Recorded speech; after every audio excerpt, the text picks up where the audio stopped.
Hey guys, what's up? Jeff with Top Star Mobile Detailing Las Vegas. In today's video, we're going to be talking about why I chose to go the mobile detailing route instead of actually going with a shop. Hey guys, what's up? Just one little thing I wanted to share with you guys. Sometimes for the tire bucket, I'll actually use the dish soap. I know a lot of you guys out there are probably like, dish soap, man, that's just like no good. But for the tire bucket, it's actually really good because not only does it work good on the wheels, but when you let your brushes soak in that while you're working and everything, it's going to strip all the grime off of your brushes. Use grit guards in the bottom, so everything's going to fall to the bottom anyway, but it'll keep your brushes looking fresh and new. So just one little thing I like to do on the tire bucket, never on your actual like car wash bucket, but it works for the tires. Let me know what you guys think. Do you ever use the dish soap on the tires, or what are your thoughts on that? Drop it in the comments below. Yo, Jeff, I see you rocking a new uniform. Yeah, I got some new shirts. See that in the back here? What does that mean to you? So, average is the enemy. It's short for average is the enemy of excellence. It's kind of a cool little theme that I like to go with for the business. You know, because average, it's basically at the bottom of good and at the top of bad. So, you know, you never really want to just be average. You're just in that comfort zone. So that's why I say average is the enemy of excellence. But that didn't all fit on the back of the shirt, so I just shortened it up to just average is the enemy. So let me know what you guys think on that. So, hey guys, today we got two cars at this location. A client reached out to me to get two express full details, pretty basic details, nothing too crazy. They're not in really rough shape. We're looking at probably about 2 hours per car. So we're gonna go through those in this video and just kind of take it easy on this one. When you were starting out, did you do any research on a shop or just strictly mobile? You know, that's a good question. I did do some research on it. I think one of the main reasons why I chose to get into mobile over the shop was primarily, number one, was the cost of the entry, the barrier to entry. You know, to build a setup like I have with my unit, it's right around 25,000 versus a shop is, you know, you're looking at double that. You have to sign a lease for a couple years. I didn't want to be locked into anything with that. I like the flexibility of just being mobile. I think another main reason is kind of where I see the future of it going with mobile is clients nowadays, customers nowadays, they want convenience, right? So with any industry, you know, their time is important to them. Their time is valuable to them. So they don't want to have to go drive to a detailing shop and then, you know, their choice is either sit in the lobby and wait around for a couple hours, or their car gets finished, or they got to take an Uber ride back to their house or have a friend come get them, wait around, you know, spend a couple hours waiting around for the car to be finished, then take a ride back to pick up their car. So, you know, that can turn into like a whole half-day event for them having to go back and forth. And I think, you know, in today's market, people are willing to pay extra for that convenience when they're getting the same detail. Basically, they can get the same results through mobile detailing that you can in a shop. So, you know, I just think that the future is going to be more mobile central, where people want that convenience and they're willing to pay for that service. I started off with brake buster on this one, guys, but what I'm noticing is the brake dust is really like caked on and kind of baked into the barrels on this. So I'm going to swap out the brake buster for something a little more bite to it that's going to strip that down, because it's just a lot more work scrubbing with this. So we're going to switch over to the breaker. So this stuff's got a little bit more bite to it and should cut through that a little bit better. You're solely mobile. Do you feel you lose a little bit of opportunities out there when people ask for ceramic coatings, paint corrections, drop-offs? How do you feel about it? Yeah, it's a good question. Not really, because I do all of those services now. I usually just do them in either the client's garage. So like, I still do paint corrections, ceramic coatings. You know, if they have a garage like you see here, plenty of room to work in there. you really just need shade. You know, it's just something you can't be doing in direct sunlight. If it's colder out, like today it's still pretty hot, but you know, over the next month the temperature will drop down to where I could do that stuff outside in the driveway. You're gonna get the same result that you get in the shop. So it's not usually an issue for me. People that don't have a garage, like if they live in an apartment complex or something, I do offer drop-off service where they can bring it to me. I have a garage, my personal garage, that I can use for that, and people don't usually mind on that. So, you know, I don't really lose anything not having a shop with it. I would say the exception to that would be if they're looking to do like tinting, like window tinting, or like services like PPFs or wraps. That stuff you're gonna need a shop for. It needs to be in a controlled environment. It's not something you're gonna wanna be doing in a driveway or transporting all that product and materials to a client's house. It's just, that's gonna be kind of the main exception. If you're in those services, then I say, yeah, you definitely want a shop for that type of stuff. Has it ever happened when somebody called you and said, hey, where's your shop located? And then when you tell them you're fully mobile, is it a deal breaker, or you try to persuade them? Yeah. It's never really been an issue for me. Like, I think people understand that you're, for the most part, mobile. And when I communicate with them that these services can be done like on premise, we don't need a shop for that. We can do it in your garage. Then they kind of understand. They're like, oh, okay, you know, I didn't realize it was something that you could just come and do a ceramic coating in my garage, you know. So it hasn't prevented me from getting any jobs whatsoever. I have had a couple of people asking me about like tint or PPF, you know, and I have a couple guys here that I met in the industry that I do refer that stuff out to them, because it's not something that I offer to me. And I know there's a lot of detailers out there that do both, but for me, it's kind of a whole separate business. It's its own industry. I've done tinting in the past and I know what's involved with it, and it's too much to try to tackle both for me. You know, it's kind of like the equivalent of if you're trying to play a video game, right? And you're playing two video games at the same time, right? Like, it's really hard to win if you're playing this game and this game at the same exact time. Maybe if you're gonna do them, you know, separately and have their own separate entities, but I just refer that stuff out, you know, and I don't take a cut or anything like that on those guys. I just, you know, send them the business and hope they kick me back a detail or two in return, and you know, that's just kind of my take on it. So what do you guys think about that? Where are you at with your services? Are you trying to do like tinting and PPF and wraps with detailing, or do you predominantly just stick to detailing? Let me know in the comments below. What do you guys think? Potential spam. It's gonna be like, can I speak to the business owner? Watch.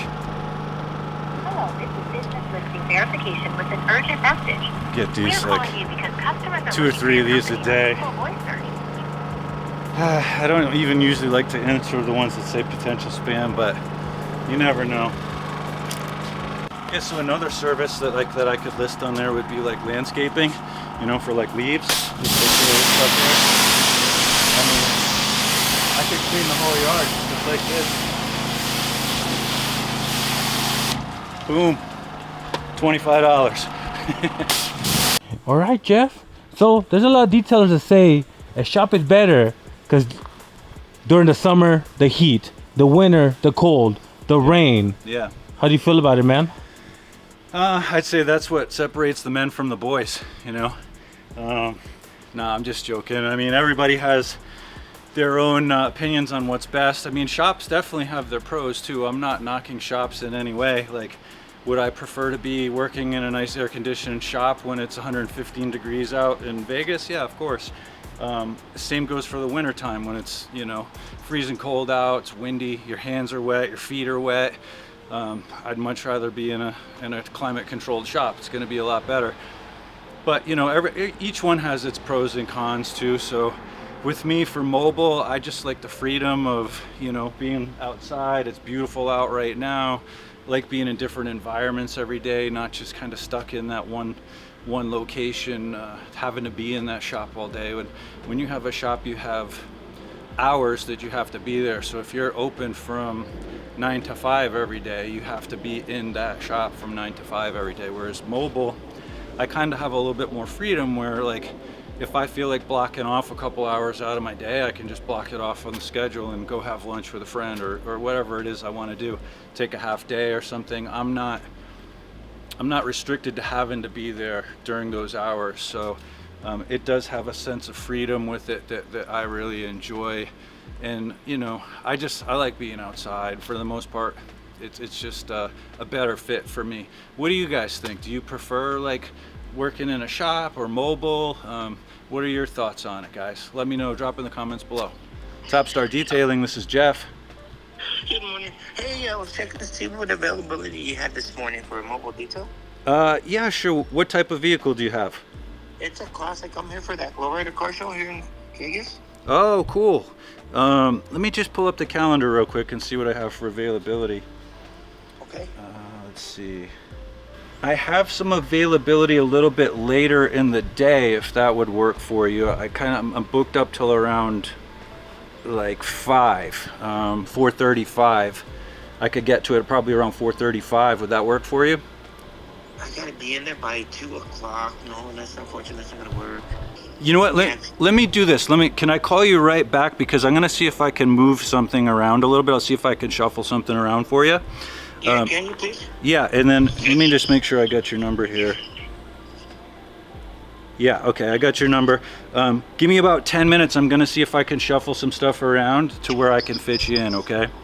All right, that'll work. Appreciate it. Okay, thank you. Thank you. Bye. I'll go on. Okay, so in this case, guys, I'm pretty booked up for this morning. I've got these two cars.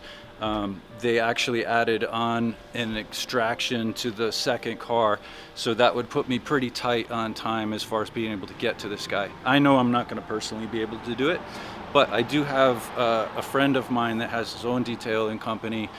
He works with me on a lot of jobs, and sometimes what I'll do is I'll send him overflow when I'm booked up, and then we just chop it up at a rate that's comfortable for both of us. So what I'm going to do is I'm going to reach out to him, see if he has availability. If so, he'll go over there, service that client. I'll take a little tiny cut of it. He makes some money, I make some money, and it's a win-win for both of us. So I'm going to reach out to him now and see if he's available. So let me know, guys, how would you handle this situation? Would you try to keep all the money for yourself and like push your appointments around? You know, let me know what you guys think. Drop in the comments below. Royal Auto Detailing. Royal Auto Detailing. What's up, Christopher? How are you? What's going on, boss? You just rolling? Finishing a job right now. I'm with a customer. Can I call you back? Yeah, call me right back. I might have a potential job for you, and it's like relatively soon. I just wanted to see what your availability is. All right, buddy. All I'll right, call you back. call me back. Bye. All right, Jeff. So some detailers might say, I don't want to do mobile. It takes too much time to drive and too much gas. So do you charge a travel fee? Why or why not? I don't charge a travel fee. Pretty much everything that I service is within a 25-mile radius of Vegas. So Vegas is a more centralized market. It's a very big market, and we have like probably over 1 million people in the Vegas area. But it's not a huge territory as far as driving around. So I'm comfortable driving up to 25 miles and not having to charge extra for that. I have had people request for me to go into some outer areas like Pahrump and stuff, which is more of like a 50-mile drive. And on that, I told them that I would have to charge them travel cost for fuel, but also for time too, because you're looking at, 45 minutes to an hour each way, and then plus the fuel. So usually when I drop that cost on them, you're looking at another $150 for me to make that trip. They don't want to pay that on top of the detail. So let me know what you guys think on that. Do you guys charge a travel fee? Do you feel that it should be something that's included with the service? Drop it in the comments below. Let me know what you think. Hey guys, just a quick tip for your forearm workout. If you guys want to get forearms like that, like a pregnant swan, right? You just want to be doing this all day.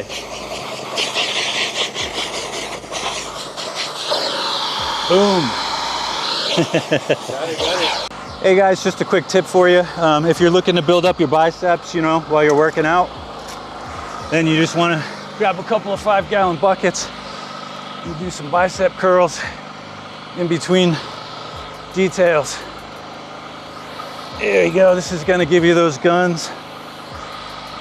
There you go. Boom. All right, so Your call has been Chris from forwarded to Royal voicemail. Detailing The person you're trying to reach is not sending me to available. At the voicemail. tone, Unacceptable, please record right? your message. When you have finished. So look, guys, I can't keep the client waiting on this one. So what we're gonna do is I'm gonna call my friend Randy at Black Diamond, see if he has availability, and we'll see if maybe he wants to pick up some extra work. Jeff, what's good with you, man? Randy, man, how are you? Man, just, staying busy. Yeah, that's good to hear. Are you got a busy day lined up?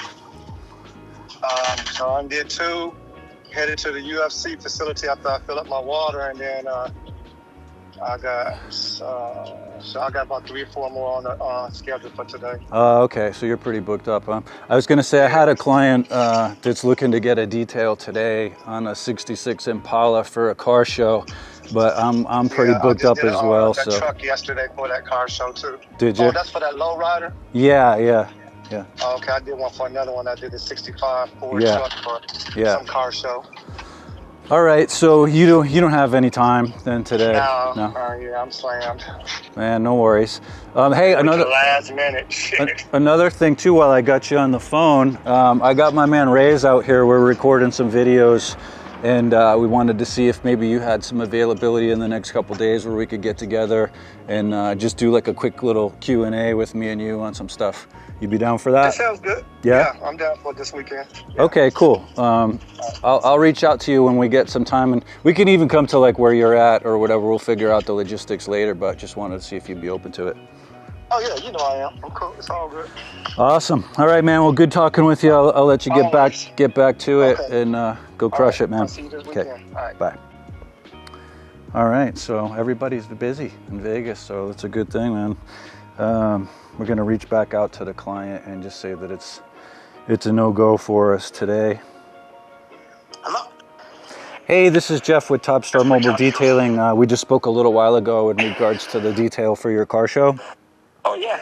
Hey, so unfortunately, I'm not going to be able to make it happen today. I was trying to move around some other appointments so I could squeeze you in, but I couldn't shift anything around to make it happen for you today. So I just wanted to No worries. I call you back. appreciate you trying. Yeah, no worries. I hope you find somebody and have a great time at the car show. Right on. I appreciate it. Thank you for your All right, thanks. Have a great weekend. Thank you, Bye. bye. You too, bye.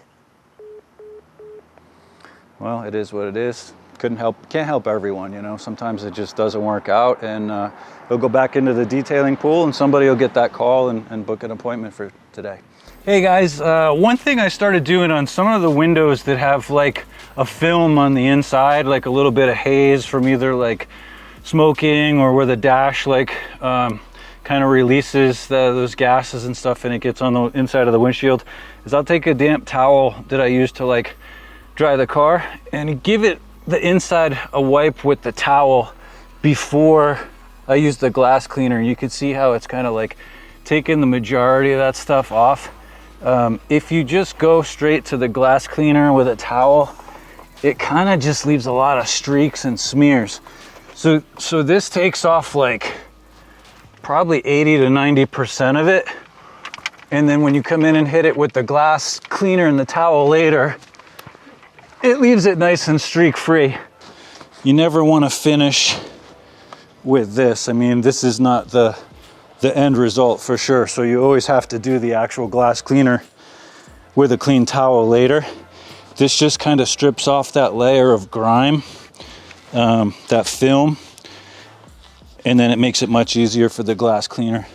So one thing, guys, when you're cleaning the windows, don't forget to get this little strip along the top. You can see like it gets that grime built up from where it sits in the seal of the window. You might not see it when you clean the windows with them up, but once the client puts the window down, they're gonna see that little strip along the top there. So you always wanna make sure that you get that on each window. Hey guys, just wanted to show you what I use for the air fresheners. These are called Wonder Wafers. You can get them at some detail shops or on Amazon as well. What I do is these are individually wrapped, so you want to get the ones that are individually wrapped. Don't get the ones that are out of the plastic, because if you just stick those in there without the plastic, in certain conditions, if it's humid and hot, they will actually stick to the surface of, you put them inside the door panel or wherever, and they'll actually get stuck in there. So leave them in the plastic with it open, just like that. And then usually what I do with them, some people like to put them under the seat and hide them and stuff. I usually just stick them in the door panel, like over here. So they're gonna get that air freshening in there, and they're not hidden. If a client doesn't like it, they can just simply pull it out. It's nice and easy. If you guys are interested in those, I do have them in my Amazon links down below. You can click on that and that'll take you there. And if you guys want to pick them up, then you can do that. Let me know what you guys use for air fresheners. Do you use those like Wonder Wafers, or use like sprays, or like the scent bombs? What do you guys using in your cars? Let me know, drop it in the comments below. Hey guys, so that's my opinion on the mobile versus the shop topic. Let me know what you guys think. Drop your comments down below, and don't forget to like and subscribe. Thank you guys.